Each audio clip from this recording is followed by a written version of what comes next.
बच्चों का जन्म लेना किसी चमत्कार से कम नहीं होता। गर्भावस्था के पहले दिन से लेकर प्रेगनेंसी की आखिरी स्टेज तक बच्चों का मां के पेट में डेवलपिंग की पूरी प्रोसेस अचंभित कर देने वाली होती है। क्या आप जानते हैं कि प्रेगनेंसी के शुरुआती दिनों में महिलाओं का यूटेरस यानी कि गर्भाशय एक चीकू के बराबर होता है, वहीं गर्भावस्था के आखिरी दिनों में यह फैलकर एक तरबूज जितना बड़ा हो जाता है। इसका मतलब ये है कि गर्भाशय अपने ओरिजिनल आकार से फैलकर 500 गुना ज्यादा बढ़ जाता है। एक बच्चे को अपने माँ के पेट में डेवलप होने के लिए बहुत से चैलेंजेस को फेस करने पड़ते हैं, लेकिन प्राकृतिक ने इस प्रक्रिया को इतनी सटीकता से डिजाइन किया हुआ है कि बावजूद सभी मुश्किलों के यह परफेक्ट है। जब किसी महिला को अपने प्रेगनेंसी के बारे में सबसे पहले पता चलता है तो उस समय शरीर में कुछ खास बदलाव महसूस नहीं होते, लेकिन यही समय एक बच्चे के लिए सबसे ज्यादा स्ट्रगल वाला होता है डेवलप होने के लिए। जब हम 9 महीने पेट में समय बिताते हैं तो उस समय हम बहुत सी ऐसी चीजें करते हैं जिसके बारे में हम शायद कल्पना भी नहीं कर सकते, क्योंकि जब हम पैदा होते हैं तो हमें पेट में किए गए किसी भी एक्टिविटीज के बारे में पता नहीं होता। डॉक्टर्स और साइंटिस्ट प्रेगनेंसी के टाइम पर पेट में मौजूद बच्चे के हरकतों पर काफी समय से रिसर्च कर रहे हैं और उन्होंने यह पाया कि कुछ चीजें बहुत सामान्य हैं और कुछ चीजें बहुत आश्चर्यचकित कर देने वाली हैं। आइए जानते हैं कुछ ऐसी ही चीजों के बारे में जो हम पैदा होने से पहले अपनी माँ के पेट में करते हैं। सपने और उबासी लेना। जब बच्चा माँ की कोख में 32 हफ्तों का हो जाता है तो उस समय वह अपनी रैम साइकिल शुरू करता है, यानी कि बच्चा 32 हफ्तों के हो जाने के बाद सपने देखना शुरू करता है। वैसे तो ये बात सुनने में थोड़ी अजीब लगेगी, लेकिन वैज्ञानिकों का मानना है कि बच्चे माँ की कोख में सोते हैं और सपने भी देखते हैं। इतना ही नहीं, बच्चे सपने देखने के साथ साथ पेट में उबासी भी लेते हैं, जो कि बच्चे के हो रहे अच्छी ग्रोथ का पॉजिटिव साइन है। और बच्चे के पेट में उबासी लेना ये भी इंडिकेट करता है कि बच्चे का दिमाग विकसित हो रहा है और सेंट्रल नर्वस सिस्टम डेवलप होकर मैच्योर हो चुका है।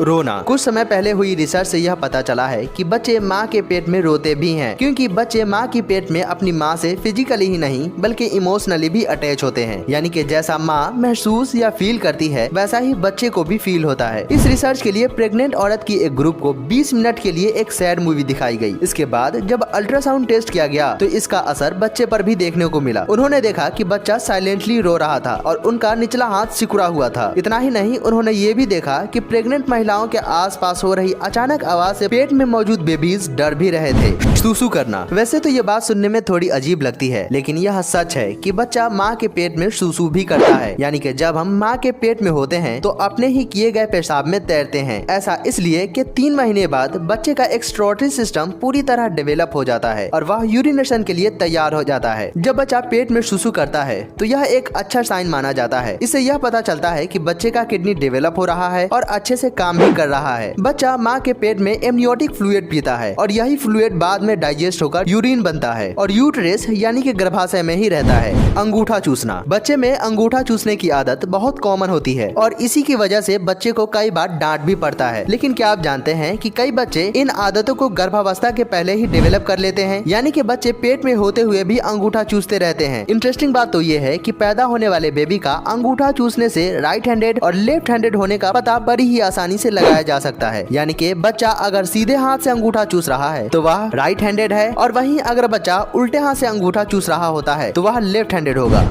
खाने का टेस्ट। माँ जो भी खाती है हर चीज बच्चे को माँ के पेट में भी पता चलता रहता है, क्योंकि खाने का कुछ अंश खून में मिल जाता है और खून के जरिए एम्बिलिकल कोर्ड के रास्ते वह पेट में मौजूद बच्चे तक पहुँच जाता है। पेट में जब बच्चा 11 हफ्ते का हो जाता है तो उसका टेस्ट बड बनना शुरू हो जाता है। 15 हफ्ते के हो जाने के बाद बच्चे में मीठे और नमकीन जैसे अलग अलग स्वादों का फर्क पता चलने लगता है। एमनियोटिक फ्लूइड एक तरह का लिक्विड होता है जिसे माँ के जरिए बच्चे में पानी, न्यूट्रिएंट्स और बायोकेमिकल प्रोडक्ट्स पहुँचने लगता है। ऐसे में जब माँ मीठा खाती है तो बच्चा ज्यादा एमनियोटिक फ्लूइड ग्रहण करता है और जब माँ अदरक और लहसुन जैसे नमकीन चीजें खाती हैं तब बच्चा कम मात्रा में एमनियोटिक फ्लूइड ग्रहण करता है। इसीलिए बाद में जब बच्चा खाने पीने में किसी विशेष चीज का ज्यादा प्रयोग करता है तो इससे बहुत ज्यादा संभावना होती है कि माँ प्रेगनेंसी के दौरान उस तरह के चीज का स्वाद बहुत ज्यादा खाई होगी। इस वीडियो में इतना ही। अगर आपको हमारा यह वीडियो पसंद आया हो तो इसे लाइक और शेयर कर दें और हमारे चैनल को सब्सक्राइब करके बेल नोटिफिकेशन पर प्रेस कर दें, ताकि हम जब भी अपनी अगली वीडियो डालें आपको नोटिफिकेशन मिल जाए। मिलते हैं नेक्स्ट वीडियो में, तब तक के लिए गुड बाय।